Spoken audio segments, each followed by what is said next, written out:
Coach, well, first of all, congratulations. This has been Thank you. overdue, if anything, but how is the Valley treating you so far?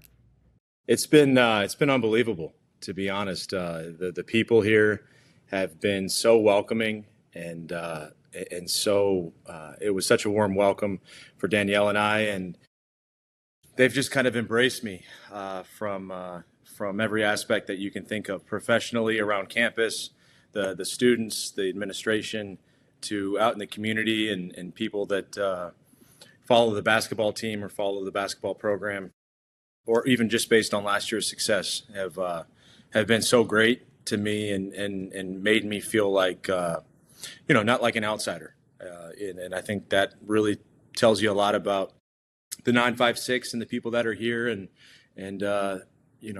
what we can build here as well. Yeah.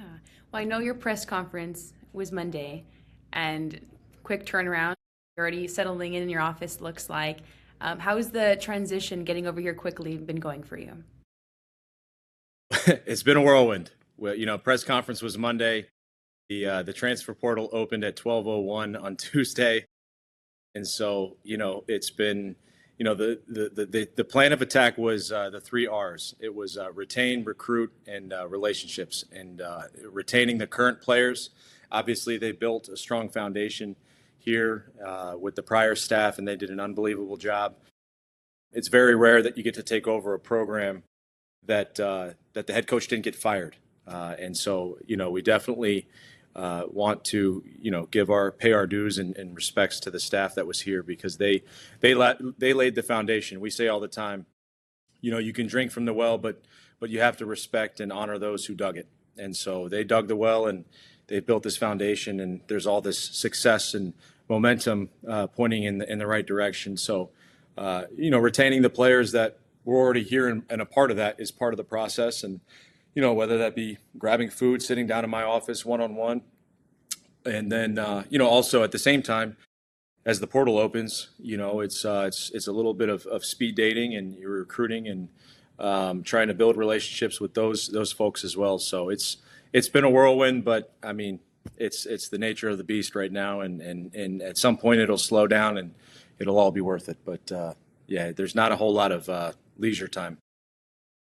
Yeah, well, you touched on it, trying to possibly retain, but also with the portal open, there's a lot of gateway there too. So 13 scholarships on the line. What are you trying to look for when building this new UTRGV roster?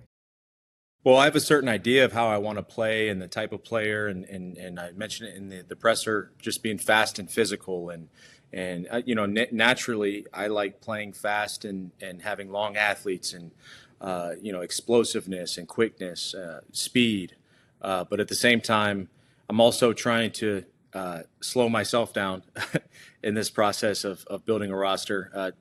Someone actually texted me, a mentor of mine, and said speed kills, and so I've tried to take a step back as well and just take a couple deep breaths and understand that right now it feels like it's a wave of recruits and prospects entering the portal, or I've got to meet with this player, meet with that player, but we're going to do it piece by piece, and we want to do it the right way, and we want to make sure we have the student athletes that want to be here and have pride in the way that we want to play, that honor the logo and honor the people that came before them.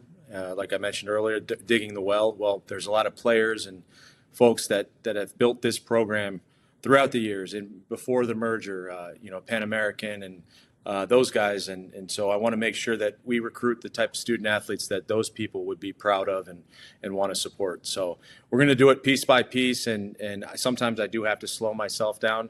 I get very anxious, and I just have to understand you're laying each brick, and you want to make sure that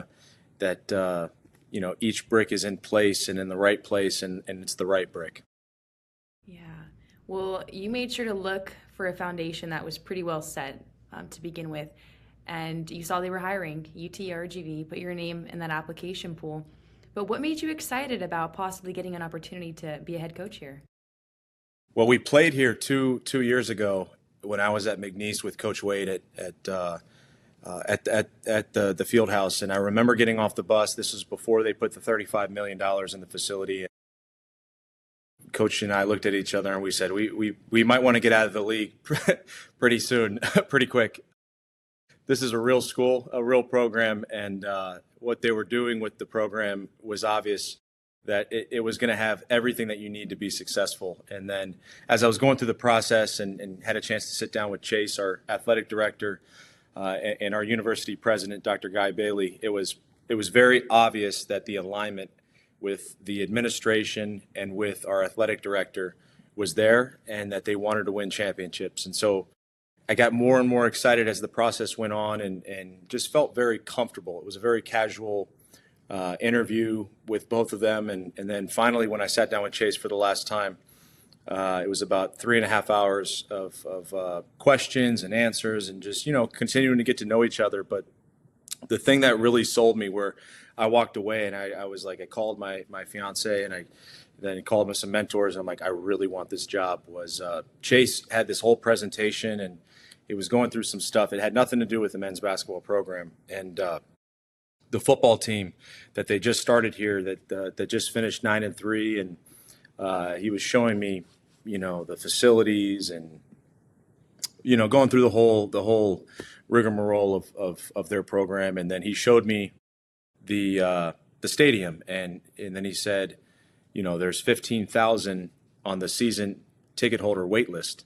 And I stopped him, and I was just like, wait, Chase, do you understand that doesn't happen everywhere? And he starts kind of laughing a little bit, and he's like, yeah, I know, And so we were just kind of going back and forth with each other, and I was like, Chase, there's no way that you could have known it was going to be that good.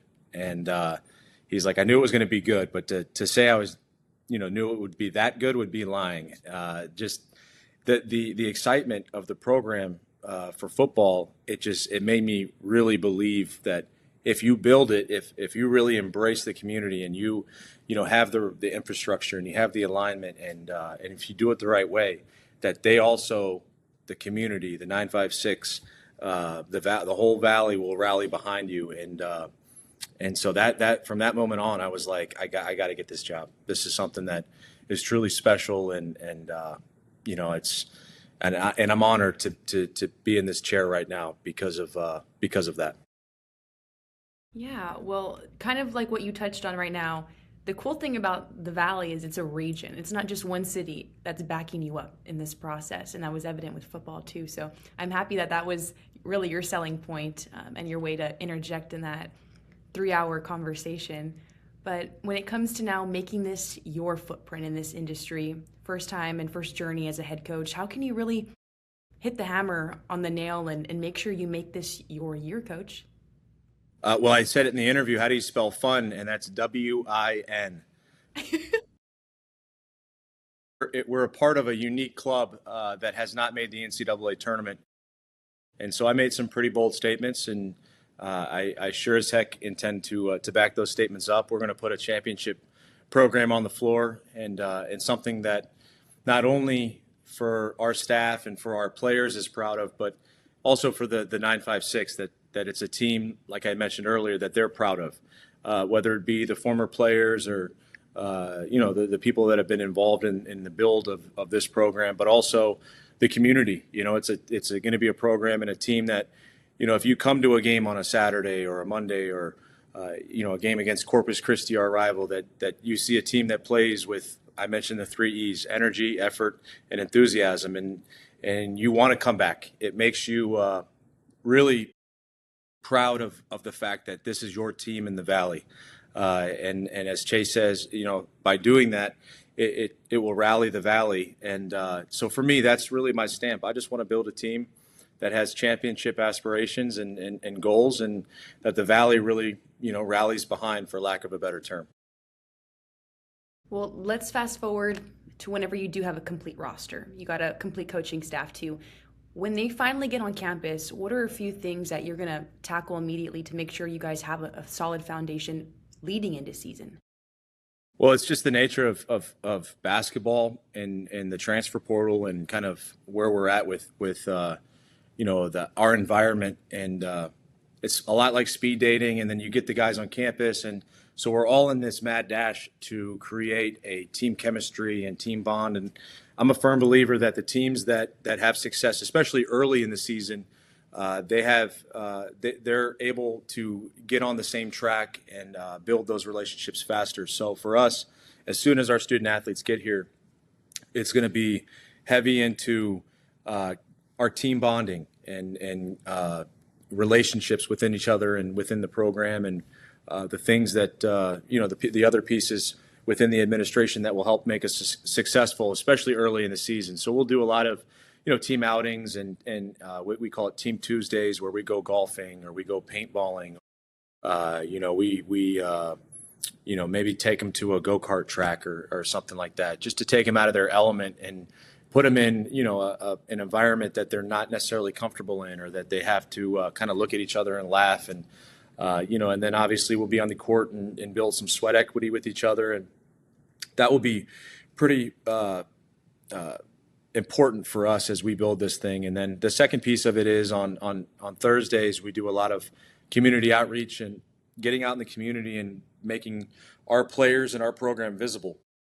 It's easy to say, well, on a Saturday or Monday or a game against Corpus, that the community buys in, but a lot of that work has to be done now. And we're going to make sure that we plow and we plant the seeds, and then hopefully down the road, as we're winning games and getting to the conference play or postseason tournament, that those seeds really flourish and we're able to not rest on our laurels, but really appreciate and kind of look back and say, you know what, that was all worth it. But those are going to be two heavy things. Number one, just our own team bonding, and then two, the community itself and community outreach. Yeah. Well, you're familiar with the Southland, and if you could describe the Southland in a few words, what would be those few terms? I would say gritty. I'd say tough, physical.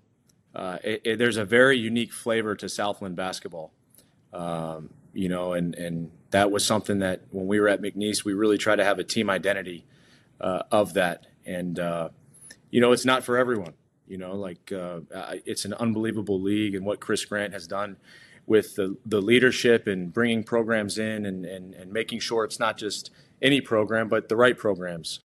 It's nothing short of remarkable because all of them have kind of fit in their own unique way, whether it be the geographic makeup or just stylistically or the identity of the universities. So it's a great brand of basketball. It's not for everyone, but it's definitely gritty and tough and physical and an exciting way to play. Well, you've touched on it, 9 straight NCAA tournament appearances, and then 2 years at McNeese too, so very familiar with the Southland. So how can you kind of use your experiences to get UTRGV not on the right track, but to continue where that standard has already been set to grow and further the program? Yeah, and I use that stat, and obviously it's tough for me just because I don't like to. It sounds arrogant, and but as I was going through this process and talking to Chase and talking to Dr. Bailey and kind of getting to know the UTRGV community and what they're looking for, and they talked about just kind of being treated less than, or not being able to get over the hump, like I mentioned earlier, they're in a unique club of teams that haven't made the NCAA tournament, and feeling like you have to prove you belong. And so for me, when I was saying those things, it was, look, I've been a part of staffs that have broken or set the school record at 5 different schools. I've been to 9 NCAA tournaments, and that's not at Blue Bloods, or that's at 5 or 6 different programs, and a lot of them are one-bid leagues. Obviously 2 at McNeese, but also at Texas Southern and Nevada. So like that's me you're talking about. I've always had to prove I belong, or prove that I'm not less than, or have that chip on my shoulder, or get over the hump. And I alluded to it at the press conference as well, that I've been waiting for this moment for a very, very long time, and so I fully plan on building a championship roster so I can make it 10 straight. And that's obviously a very bold statement to make. And that's with all due respect to everyone in the league, but it's just, this place deserves it. It deserves it. And, we're going to put a product on the floor that we're proud of and that they're proud of, and we're going to give it our best shot. But when I was going through the process and said those things, I wasn't just shooting at the hip and throwing shade to anyone else. It was just, it was more in relation to, who UTRGV is and the culture and identity of it. And, we have the foundation now. There's real momentum and real excitement here. And now it's time for us to take the next step. Yeah. Well, Coach, I don't know if there's anything else you wanted to touch on that you think is important that we should know, I should know about who you are and why you were an incredible, successful coach, if anything comes to mind at all. I just think for me, I was very fortunate in my career. I didn't grow up wanting to be a head coach or, I love the game. It's funny, during our interview, I asked Chase some important questions too. And I was like, why did you want to go to UTRGV or why be an athletic director?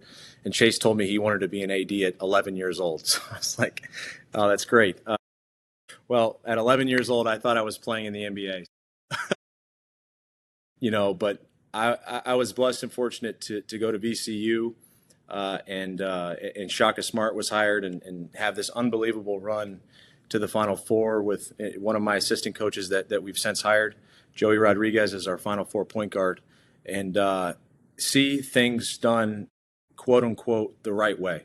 And I think the right way is a players first, relationship based program, and that's who I'm going to be. That's who I've been my entire career. If you look at all the comments or likes or whatever, a lot of them are from former players that are excited for me, and they know what I'm about. I care about people. I care about the people in the program. I care about the staff, and so it's going to be a lot of love, a lot of passion, and it's going to be a fun time. But definitely relationship based. I will say this last thing, and then I'll let you go. But they did not tell me when I took this job about the 9-5-6-15.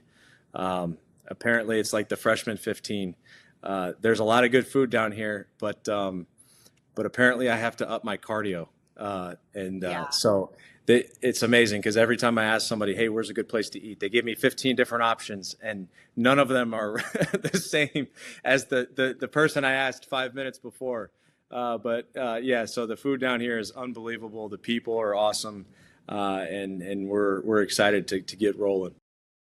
Well, Coach, I'm going to give you another 15 to add to the list, which means probably doubling your cardio for sure, and Joey's and your other coaching staff. But you're going to love it though, to say the least.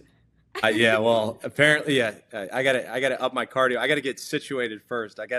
I'm trying to figure out where the weight room is, and there's a lot of moving pieces right now. But it's been awesome. It's been awesome. Yeah. Well, Coach, thank you for taking time out of looking and recruiting and dealing with settling in. I really appreciate you, and the Southland does too. So thank you so much. I appreciate you. Thank you.